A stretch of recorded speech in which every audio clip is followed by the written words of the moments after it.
What's going on, you guys? Welcome back to another Screwed Toy action figure review. And today we'll be looking at the Marvel Legends, the Infinity Saga, Iron Man 3, Happy Hogan, and Iron Man Mark 21, the Midas armor. And I'm very excited to review this 2-pack, mostly because of Happy Hogan. That is a brand new sculpt for that suited body. It is for, bigger fellas. So that's going to be very interesting. This Mark 21 right here is just a repaint of the Mark 7 that came in the Marvel Legends 10-year anniversary MCU line. So we're pretty much knowing what we're getting with this figure. But let's get a closer look here at the packaging, then the figures themselves. So getting a close-up look at the packaging, you get the logo for the Iron Man 3 up here, the Infinity Saga, Marvel Studios, Happy Hogan, Iron Man Mark 21. The top, pretty much the same thing, logo of Iron Man 3, Marvel Studios, to name other characters. A mural of, the Infinity Saga line box, and then it continues on to the other side. On the back, you get a poster of the Iron Man 3 movie. You get a read-up of Happy Hogan over here, and then you get a read-up of Mark 21 over here. And if you want to read it, pause it now. And then the other side, you get a continuation of that mural. Not much. At the bottom, you get the barcode right there. If you need it, there you go. And this 2-pack is a Target exclusive, so if you want it, the only place you can get it is at Target. And I found it at my local Target. My app said there was one in stock. I went, and it so happened there was 4 in stock just sitting on the shelf. So my guessing, you're pretty much going to be able to find this everywhere. So let's open it up and look at these two. Now, getting a close look at all the accessories, Happy Hogan comes with one cell phone, and that is it. The cell phone itself, it's just a little small piece of plastic with a red and green accept and decline button and a name right above it, but it's very, very small and blurred out, so there's no name that you can actually make out. Mark 21 comes with a pair of fists, and you can see the repulsor blasts in the middle that are not painted, which is a little bit unfortunate. I wish it was painted white like his arc reactor on his chest. And he also does come with 2 repulsor blast hands with 2 blast effects that poured into his hand pretty easy. They are just a translucent blue. We've seen these blast effects plenty of times. The blast hands are stuck in that pose. They have no hinges on it. Well, it has a port, but the hinge doesn't hinge. It's stuck in that pose, so you get no articulation out of that.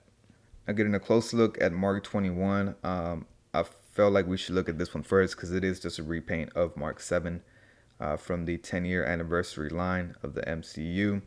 As you can see, it's molded in that, I don't even know what to call it. It's like a beige, goldish color. And yeah, man, not a big fan of it. If you look at reference pictures of this armor, you can see that it's a lot more gold and not more of a, almost like a taffy color in a way. But it is pretty nice. It is, that buck that that Mark 7 uses. And yeah, man, it's again, standard Iron Man figure, nothing crazy. Starting off at the head, you can see that those eyes are painted white, nicely punched in there. Not much paint other than the faceplate. I believe it's a different color from the rest of the head, and you can see some of that shimmer in that plastic that it's molded in. So that is very nice. Shoulder pads are separate floating pieces, so they'll rotate on their own. You can see some of these hinges have gray in them, which is pretty nice. Kind of breaks up that dull beige color, so it just doesn't look bland and all beige as it already does. So that gray really helps break that color apart.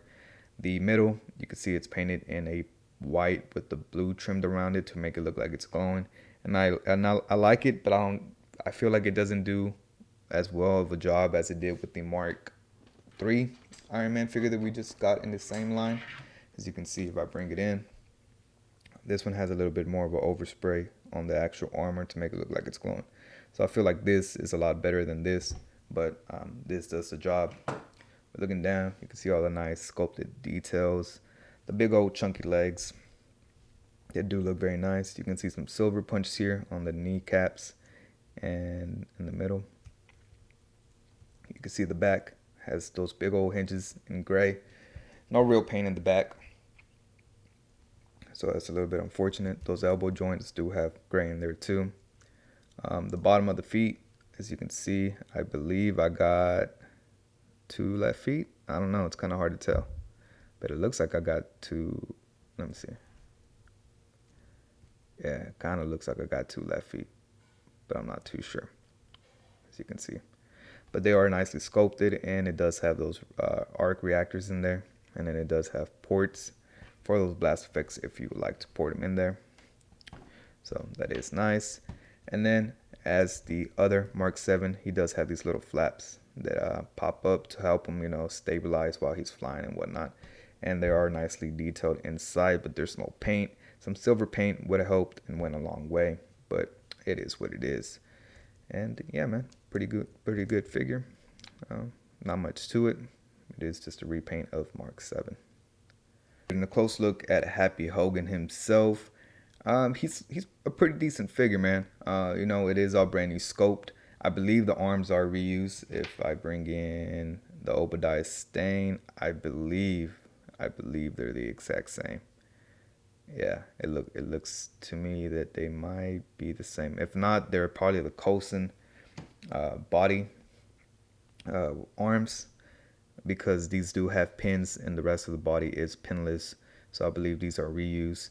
And I wish they would have done a new scope, because these arms do look a little bit on the slim side for this body. But as you can see, it is a bigger body. And you can see that it's, they've molded a nice little coat for him. All these nice wrinkles throughout the whole jacket look really nice. And looking at the body underneath, it is just a white t-shirt with a pocket up here, nicely sculpted in there. A nice simple black tie. And obviously they're going to reuse this body many more times to come. You can see that there is a nice belt sculpted in there as well. And you see some silver punched in there. I'll get my light a little bit closer. Turn it up a little bit.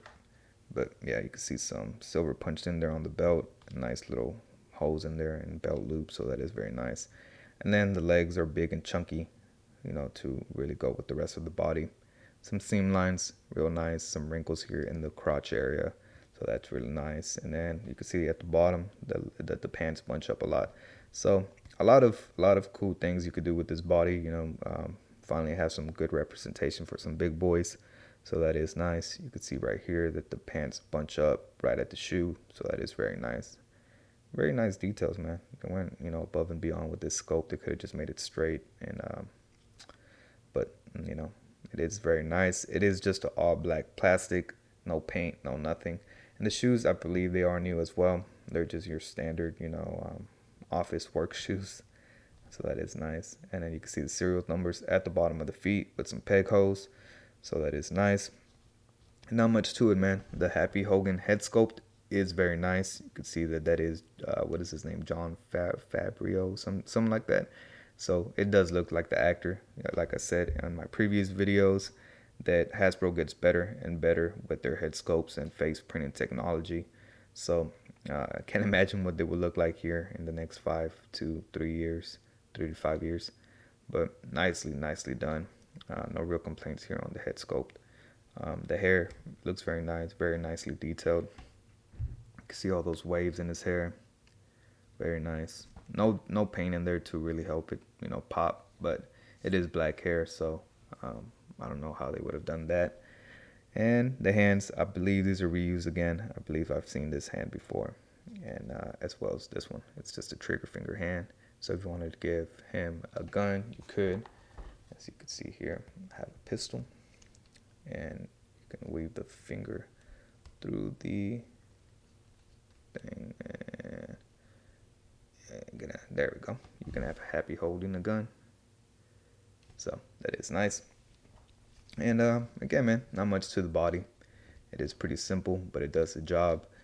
One complaint I will say is that I wish they would have given us. I know. It's a 2-pack for the Iron Man 3 movie, but if they would have packed a head with the goatee and the mustache, that would have been perfect, because that is the look that he has right now currently in the MCU in Far From Home.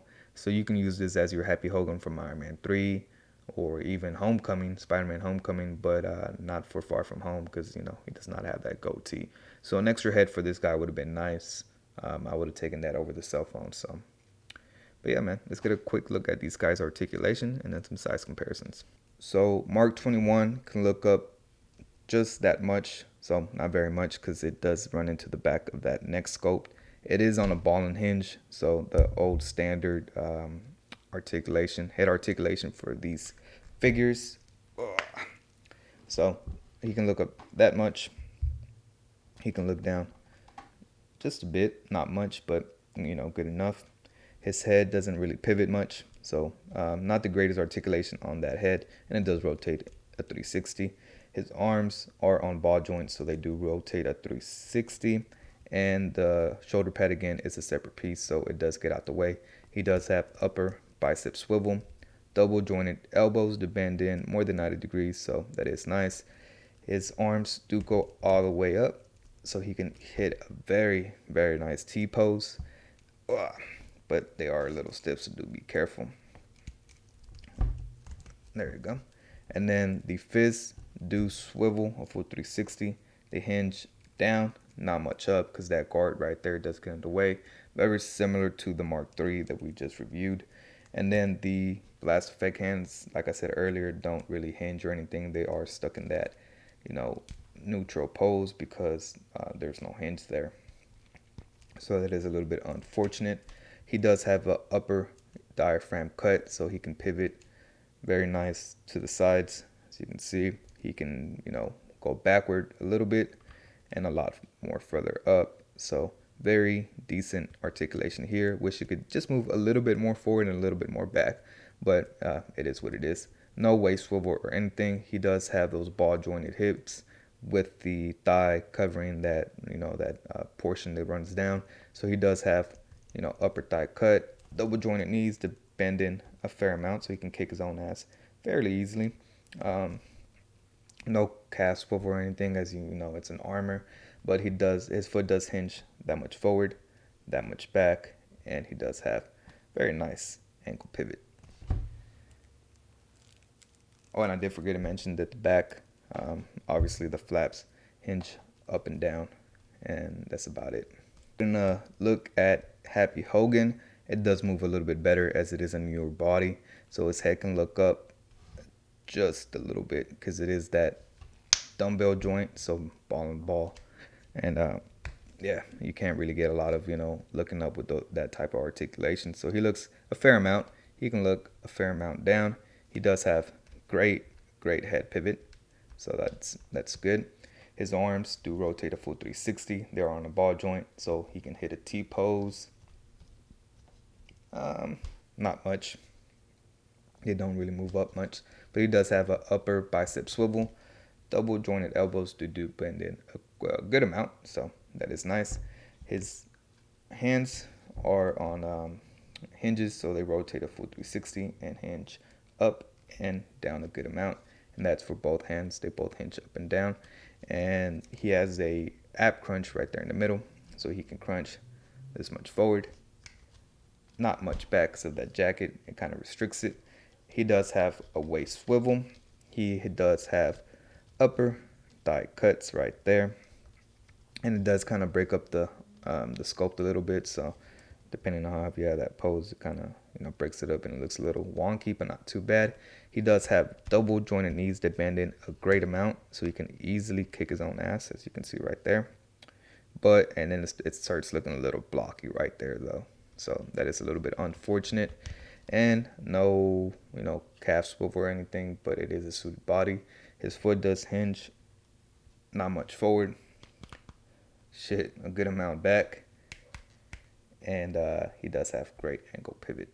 So getting a look at some size comparisons, we're going to bring in a suited body that did just come out in this line as well, and that is Obadiah Stane. And as you can see, it is a lot more slimmer than this Happy Hogan suited body over here. And I always, in my mind, I always remembered Obadiah Stane being a little bit thicker. So switching out the heads real quick, you can see that it doesn't really work out, man. It makes him look like he has a pea head. So that is a little bit unfortunate that the head, doesn't really quite fit the body. Bringing in another armor, here is Mark III from the same line as the Infinity Saga line. And lately I've had a real hard time standing this figure, as you can see. But looking next to, Mark 21. It is a little bit bigger, but they do look nice together. And as you can see, that it actually does really look good. So if you want to start building up your Hall of Armor, these two will look really good together. Bringing in another armor from the same Infinity Saga line, here we have Mark 85 with a Tony Stark head that's battle damage. You can just see how big that head is, man, compared to Happy Hogan. It's just really, really big. But the armors do look nice. You know, Mark 85 is a tad bit smaller than Mark 21. As Mark 80, 85 is more like a skin than an armor. You know, it does come out that technology from the middle of his arc reactor and cover his whole body. But I wish that this was a lot more like this gold right here. So if they would have put this gold on this armor, I think it would have looked a lot better. And just because I love this figure, here we have the Mayfix Captain America from Infinity War. And he actually kind of does work out, man. You know, Happy Hogan is a bigger guy, so he is a little bit bulkier. But height-wise, you can kind of see that Steve Rogers is a little bit smaller, but you can make it work. I think you can fudge it in. And, you know, obviously Mark 21 kind of just towers over Steve Rogers, but it is a robot armor. So, and lastly, here we have the SH Figure Arts Hulk from Infinity War. And I just wanted to, you know, put this one in because I recently did just get this figure. And I've been wanting this figure for about two years now. Ever since it released, I've been wanting it, and I finally got it. And I just thought it'd be fun to compare these three. So there you go. And here we have both the figures on the rotating base. And overall, man, it's a solid 2-pack. Would I say it's a needed 2-pack? Most definitely not. It's nice to get a new character, Happy Hogan, in a brand new sculpt for, you know, bigger figures, bigger people. So it's very nice that we got that included. But I really didn't need a Mark 21 in my collection. And honestly, I really didn't need a Happy Hogan. So I did pick this up just for the review. But overall, it's not a bad set. I just wouldn't recommend it because, you know, it's pretty simple, pretty plain. You know that Mark 21 isn't an iconic armor that Tony wears in the movies. I would have liked maybe a, you know, more better suit, maybe the Hulkbuster 2.0 from Infinity War. That would have been a great armor to have in the collection. But, you know, I guess we'll take what they give us. The Happy Hogan is nice. I would have really, really loved this Happy Hogan figure if he came with a separate head sculpt that had the goatee to really, you know, give him that modern look that he does have now in the MCU. Because with that head sculpt, he is pretty much outdated now because he doesn't have a bare face. But overall, solid 2-pack. From a ranking from 1 to 10, I would give it a 7, just a solid 7, because it's not a bad pack, and then there's no really flaws in it. It's just not very exciting figures, you know what I mean? But again, thank y'all for watching. Make sure y'all like, comment, subscribe. Let me know down in the comments if you are looking forward to this 2-pack. And make sure you follow me on my Instagram at Screwed Toys. And that's about it, man. Thank y'all again for 100 subscribers. We've came a long way in 2 months. And we got a long way to go, man. I want to reach 1,000 by the end of the year. So make sure you hit that subscribe button and the notification bell if you want to be notified when I upload videos. But that's all I got for y'all today. And I'll catch you on the next one.